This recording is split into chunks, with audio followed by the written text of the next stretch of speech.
Hey everyone, welcome back. Today we're exploring some amazing mini documentaries about the fascinating and touching ways animals behave. Get ready for stories you won't forget. Let's jump in. My name is Magnus. I remember it from before the streets. That life feels far away now. For years the world was cold and harsh. Every day was a fight against the weather and the city's indifference. The wind howled and snow stung my paws. I'm a big tabby with one eye, a scar from a fight I barely survived. Each scar is a story. They show the battles I've fought and the pain I've endured. I wandered the same streets every day, a ghost in the city, always searching for food and shelter. Every scrap was precious, every doorway a possible refuge, always alone. The city's noise only made my loneliness louder. Winters were brutal. The cold ached in my bones. I shivered under cars, my fur frozen, desperate for warmth. Hunger gnawed at me. It never went away. People passed by, safe in their warm homes, unaware of my struggle outside. I watched from the shadows, part of a world I couldn't reach. Fear was always with me, hiding in every alley and behind every car. I learned to fight for scraps and trust no one. Trust was a risk I couldn't take. My scars are badges of survival, proof of my resilience. I wondered what it was like to be safe, loved and have a warm bed, to be inside, part of a family, cared for and cherished. My life was a cycle of survival, just enough to stay alive. Cold seeped into every part of me. Hunger and loneliness echoed through my soul. I only knew how to be a stray, surviving the dangers of the streets. I was a silent observer of a world just out of reach. Life on the streets was hard, always hungry, always afraid. Every shadow was a threat. Then one day, I noticed a house. It had a big patio and felt calm. People came and went, speaking softly, their voices gentle. They never chased me away or yelled. They just let me be, quietly accepting me. Soon, they left food and water at the edge of the yard. It meant everything to a stray like me. I was cautious and waited for night to eat. The darkness felt safe. I was always ready to run. But the food kept coming. Their kindness was a small light in my lonely world. Slowly, I started to trust their routine. The steady rhythm was comforting. I learned the sound of their door and their patient voices. They let me come closer at my own pace.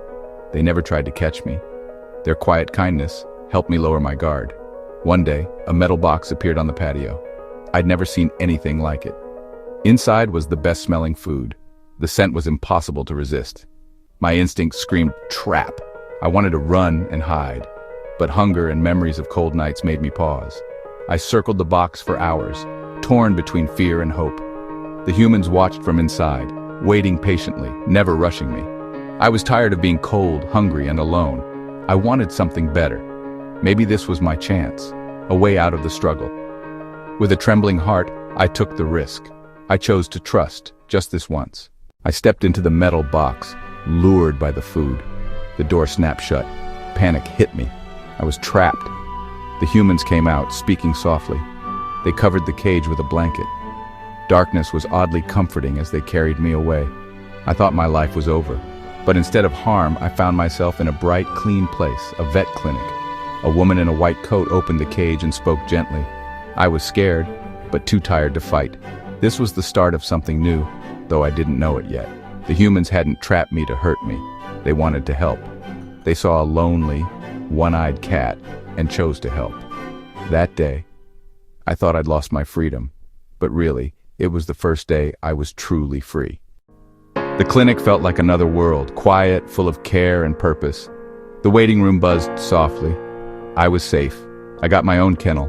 Small, but it was mine. There was a soft bed and food that never ran out. I could finally rest. The vet was gentle. Her touch calmed me. She cleaned my wounds and cared for my missing eye. I felt seen, not just broken. Each gentle moment helped me heal. My scars became symbols of survival. I started to hope. Surgery took away years of pain. I felt lighter. They found out I had FIV. My immune system was weak, but it wasn't the end. They said I could still have a good life. I believed them. For the first time, I was safe from the streets. I ate well and grew stronger. I started to heal inside and out. The people were patient. They understood my fear. They never forced me, only kindness and respect.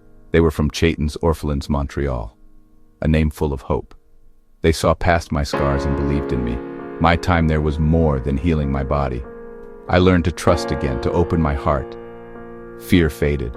Hope grew. I realized not all humans were a threat. Some were kind. These were healers easing my pain, helpers giving me food, shelter, and gentle care. They were a bridge to a future I never imagined. Maybe now I could belong. Maybe I could be loved. After surgery, I went to a foster home. For the first time, I was inside a real house. My foster mom gave me a room to feel safe. At first, I hid from every sound and every movement. She sat nearby, leaving treats for me. She spoke softly, never forcing me. Her patience never ran out. Each day, she came a little closer. Her first gentle touch startled me, but she stayed calm. Soon, her hand felt familiar, and her voice was comforting. One day, she scratched my cheeks, and I purred deeply. My walls began to fall. In this safe place, the angry street cat faded, and the real Magnus started to show. As I grew braver, my true self appeared, a soft teddy bear inside. I craved affection. I leaned into pets and purred louder than ever. My foster home had other cats. I wanted to be their friend, not fight. I chirped and rubbed against them, eager for companionship. Mealtime became joyful, not a desperate scramble. My favorite spot was by the window, watching birds and leaves, finally safe. I was no longer an outsider. I was home. My change showed the power of patience and love. The tough tomcat became a cuddly companion, seeking affection and friendship. Sometimes the ones who look the toughest just need a chance to show their soft heart. My life is now full of warmth, safety, and love. I don't fear cold or hunger anymore. My scars are part of me, but they don't define who I am. My story is hope for every animal still outside. We are not broken. We are survivors. With patience and love, we can trust again. Kindness changed my world. One small act, leaving food, calling rescue, can save a life. If you see a tough cat, remember my story. Love can change even the loneliest soul, if you give them a chance. Thanks for watching. Like and subscribe for more stories. Let me know your favorite moment in the comments.